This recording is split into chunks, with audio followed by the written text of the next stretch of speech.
We've all just been here in the studio watching this extraordinary interview with 17-year-old Jake Daniels of Blackpool, as the first male footballer to come out publicly as gay in this country since Justin Fashanu back in 1990. Gary, what did you make of it? I think the first thing to say is when I always think of football players being independent thinking and being able to articulate their message and speak, let alone the circumstances that Jake's having to speak in tonight. But I was incredibly proud just to see a 17-year-old be able to actually do an interview with that level of quality. There are players, probably I wouldn't have been able to do an interview or ourselves like that, probably our mid-20s, late 20s. What he's just done tonight takes incredible courage. We've both lived in a dressing room for many, many years, and that would seem like the unthinkable, to basically announce that you are gay into a changing room. I can imagine how difficult that has been. I can't imagine how difficult that's been, really. So all I would say is that it's a day of great importance for, obviously, Jake and his family, but also, I think, for English football, and it'll go down in history. It's a big, big moment for football players. It's massive importance, this. What about the role that Blackpool have played in this as well, Jamie? Well, I know the manager there, Neil Critchley. Obviously, had a relationship with him at Liverpool, and I think it's really important that, obviously, if there's other players in the future, the role of the football club and, how Blackpool have gone about it. And certainly Neil Critchley in that role, he'll be a huge support mechanism for Jake, and that's what he will need going forward, because he's going to be playing. Looks like he's got real talent going forward as a player. We hope he does really well.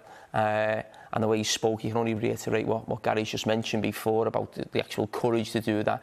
But I just think it's not just about Jake. It is about the football club as well, their role within it. And I think that's probably an example going forward for other clubs if there's other players to come out in the future. He seemed remarkably together, didn't he, for a 17-year-old? So mature. Can't imagine being in that situation yourself, age 17, and being able to speak so eloquently about such a huge topic. And it's interesting hearing him, Gary, talking about as well that he hopes he can be an inspiration for others. Absolutely. I think that, I was on the PFA management committee probably 15, 20 years ago now, whereby this was, a major talking point, a major issue that was discussed at sort of management committee meetings about the fact that basically we didn't have a player comfortable enough to be able to, come out and say that they were gay. And it was something that, how do we deal with this? How do we address this issue? The game's not dealt with this issue well at all. I think it's just about getting good at dealing with the issue from a fan's perspective. Obviously, we met the LGBTQ community at Southampton earlier on in the year, didn't we? That sort of, if you like, are doing great work. And we know that now it's sort of, if you like, something that's really acceptable from a fan point of view, but it's not yet got into the dressing room, because that dressing room can be an evil place, a dressing room. It really can, when you think about coming through the initiation ceremonies that you go through and the fact that the peer pressure and the sort of vulnerability that you have. You're talking about a 16-year-old just coming out of school, going into a professional football club of ego-driven, dominant male characters, and the way in which Jake spoke was absolutely incredible. In any circumstance, by the way, to see any 17-year-old speak like that on the television is absolutely incredible. But to see them speak about this particular subject, or see him speak about this particular subject, absolutely wonderful what we've just witnessed, really. I mean, we've just seen that interview come through 20 minutes ago, and I was, I'd say, absolutely astonished at how mature and composed he was all the way through it. Jamie referenced the manager, but it sounds like the captain has been really supportive. The other players as well have really almost taken Jake under their wing a little bit. Yeah, and what choice have we got, Dave, really? You think about it now, this should be normal. This should be something that's really doesn't make... We want this in 10, 15 years. In 2022, we see this as obviously a huge announcement, and we see it as a big day and a day of great importance.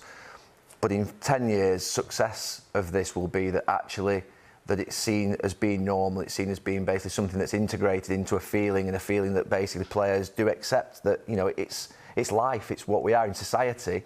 I think Jakes himself said that, he would have announced it by now if it wasn't a football player. It's football that's holding, Jake back. It's not actually Jake himself. He was incredibly honest about the fact that, he first had these feelings when he was 5 and 6, and these feelings have developed over a long period of time. He's never felt comfortable speaking about them till now because of football. That's not right. We've created that in terms of the wider football community, the changing room, the sort of how we view the game, maybe the sort of male dominance of it. But I say I think it's a day of great importance for football, and you know, it must take unbelievable courage for Jake to what he did.